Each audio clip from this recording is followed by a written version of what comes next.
புவி வளர்த்த வாழ்க. சூதாட்டம் ரொம்ப தப்பான ஒரு விளையாட்டு அப்படின்றதும் அதோட விளைவுகள் எப்படியெல்லாம் இருக்கும் அப்படின்றதையும் மகாபாரத காலத்திலேயே நமக்கு சொல்லி கொடுத்துட்டாங்க. ஆனா அந்த சூதாட்டத்தின் மூலமாக இறை தொண்டும் செய்ய முடியும் அப்படின்னு வாழ்ந்து காட்டி நமக்கு ஒரு நாயன்மார் நிரூபிச்சிருக்காருங்க. அவரை பற்றி தான் இன்றைய 63 நாயன்மார்கள் பற்றிய பதிவுல நாம சிந்திக்க போறோம். வாங்க வீடியோக்குள்ள போகலாம். தொண்டைவள நாடு கருமாரியம்மன் அருள்பாலிக்கக்கூடிய ஒரு அழகான திருத்தலம் தான் திருவேற்காடு. அங்க வேளாளர் குலத்தில் பிறந்தவர் தான் மூர்க்க நாயனார். இவரோட இயற்பெயர் நமக்கு தெரியலங்க. இவருக்கு நினைவு தெரிஞ்ச நாள் முதலாகவே அங்க இருக்கக்கூடிய வேதபுரீஸ்வரர் மீது அளவு கடந்த அன்பும் பக்தியும் வச்சிருந்திருக்காரு. சிவ தொண்டும் சிவனடியார்கள் தொண்டும் இவரோட நித்திய கடமையாவே இருந்திருக்கு. தினமுமே சிவனடியார்களுக்கு அறுசுவை அன்னம் கொடுத்து அவங்களுக்கு தேவையான எல்லா விஷயங்களையுமே பார்த்து பார்த்து செய்த பிறகுதான் இவரோட அன்றைய உணவையே அவரு சாப்பிடுவாரு. இது இவரோட வழக்கமாவே இருந்திருக்கு. இவர் பண்ணக்கூடிய இந்த தொண்டு அக்கம் பக்கத்துல இருக்கக்கூடிய எல்லா ஊர்களுக்குமே தெரிய வந்த உடனே மற்ற ஊர்கள்ல இருக்கக்கூடிய சிவனடியார்களும் இவரை தேடி வர ஆரம்பிக்கிறாங்க. ஆனா எத்தனை பேர் வந்தாலும் மனம் கோணாமல் அத்தனை பேருக்குமே அறுசுவை அன்னம் கொடுத்து அவங்களுக்கு தேவையான விஷயத்த இவர் பார்த்து பார்த்து பண்றாரு. இது ரொம்ப நல்லபடியா போயிட்டு இருந்தது. ஆனா இவருக்கான சோதனை காலம் வருதுங்க. இவரோட நிலத்துல விளைச்சல் கம்மியாகுது. வருமானத்துக்கு வேற வழியும் இல்ல. ஆனா அடியார்கள் தொண்டை விடாம செய்யணும் இல்லையா? தாங்கிட்ட இருக்கக்கூடிய நகை நட்டு பாத்திரம் பண்டம் நிலம் இது எல்லாத்தையுமே விற்று அடியார்கள் தொண்டை தொடர்ந்து பண்ணிட்டே வராரு. எல்லா பொருளும் கைவிட்டு போயிருச்சு. இதுக்கு மேல என்ன பண்றது அப்படின்னு யோசிக்க ஆரம்பிக்கிறாரு. இந்த சூழ்நிலையில நாம இருந்தா என்ன பண்ணிருப்போம்? நம்ம கிட்ட பொருள் இருக்கும் போது பண்ணோம், இப்பதான் பொருள் இல்லையே அப்படின்னு சொல்லிட்டு அந்த தொண்டை கைவிட்டுருவோம். ஆனா நாயன்மார்களை பொறுத்த வரைக்கும் அவங்க அப்படி கிடையவே கிடையாது.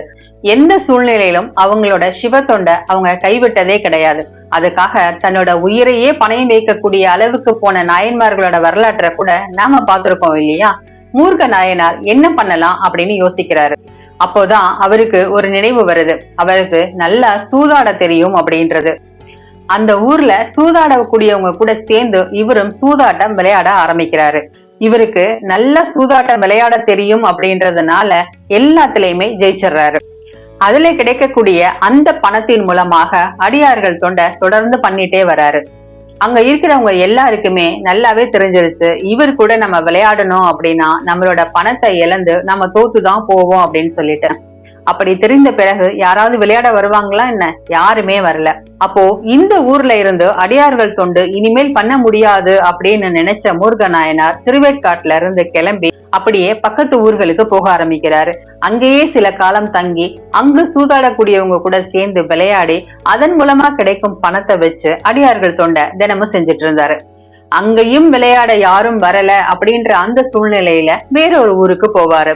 இவரோட இந்த பயணம் தொடர்ந்து போயிட்டே இருந்துச்சு.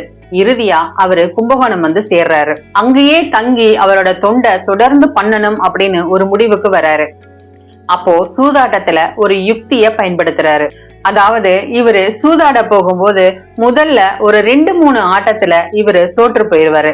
அப்போ எதிரா விளையாடக்கூடிய அவங்க ரொம்ப சந்தோஷமா இவரு தோத்துதான் போவாரு அப்படின்னு நினைச்சு பந்தய பணமா அதிகமான தொகைய வைப்பாங்க.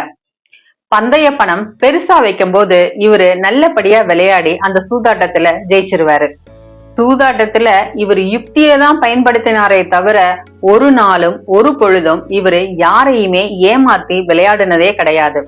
யாராவது சூதாட்டத்துல ஏமாத்தி விளையாடுற மாதிரி தெரிஞ்சாலோ அல்லது பந்தய பணத்திற்காக இவர்கிட்ட யாராவது தகராறு பண்ணாலோ அவங்கள மூர்க்கத்தனமா தாக்க ஆரம்பிச்சிருவார். அதனாலதான் இவருக்கு அவரோட இயற்பெயரே மறைந்து மூர்க்கர் அப்படின்ற பேர் வந்துருச்சு. தன்னோட வாழ்நாள் முழுவதுமே இப்படி சூதாடி அதன் மூலம் கிடைத்த அந்த பணத்தை வச்சு அடியார்கள் தொண்டு செய்து இறுதியில் இறைவனடி சேர்ந்து முக்தியும் அடைஞ்சிறாரு. இவரோட குரு பூஜை கார்த்திகை மாதம் மூலம் நட்சத்திரத்தில் கொண்டாடப்படுகிறது. இவரோட அவதார தலமான திருவேற்காட்டில் வேதபுரீஸ்வரர் ஆலயத்திலும் இவரோட முக்தி தலமான கும்பகோணத்தில் ஆதி கும்பேஸ்வரர் ஆலயத்திலும் இவருக்கு தனி சன்னதி இருக்கு. அங்கு இவரோட குரு பூஜை ஒவ்வொரு வருடமும் மிக விமர்சையாக கொண்டாடப்படுகிறது. சூதாட்டம் ஒரு தவறான செயல்தான். ஆனா நாம ஏற்கனவே பார்த்த மாதிரி எந்த ஒரு செயலுமே அது நல்லதா கெட்டதா அப்படின்றது அதோட பலனை வைத்துதான் முடிவு செய்யப்படும். மூர்க்க நாயனார் தன்னோட சோதனை காலத்துல இறைவன் கிட்ட ஒரு கேள்வி கேட்டிருக்கலாம். உன்னோட அடியார்களுக்காக தானே நான் தொண்டு செய்தேன், எனக்கு ஏன் இவ்வளவு பெரிய சோதனையை கொடுக்கற அப்படின்னு. ஆனா அவர் கேட்கலங்க. அவரு மட்டும் இல்ல, நாயன்மார்கள்ல யாருமே அவங்களோட சோதனை காலத்துல இறைவன் கிட்ட அந்த கேள்வியை கேட்டதே கிடையாது. இதுதான் நமக்கும் அவங்களுக்கும் உள்ள ஒரு மிகப்பெரிய வித்தியாசம். அவங்களுக்கு நல்லாவே தெரியும் இது அனைத்துமே ஈசனோட செயல்தான் அப்படின்னு. அவனின்றி ஒரு அணுவும் அசையாது அப்படின்றது தானே உண்மை. ஆனா நாம தான் இறைவன் கிட்ட கேள்வி கேட்போம். எப்போ நமக்கு ஒரு நல்லது நடந்து நாம சந்தோஷமா இருந்தா அப்போ இறைவன் கிட்ட எனக்கு ஏன் இவ்வளவு பெரிய சந்தோஷத்தை கொடுத்திருக்கீங்க அப்படின்றத கேட்க மாட்டோம். அதற்கு நன்றி கூட சொல்ல மாட்டோம். நமக்கு ஏதாவது ஒரு கஷ்டம் வந்துருச்சு அப்படின்னா இந்த உலக மக்கள் அனைவருமே நல்லா இருக்கிற மாதிரியும் நாம மட்டும்தான் கஷ்டப்படுற மாதிரியும் எனக்கு ஏன் இந்த கஷ்டத்தை கொடுத்தீங்க அப்படின்னு இறைவன் கிட்ட சண்டை கூட போடுவோம்.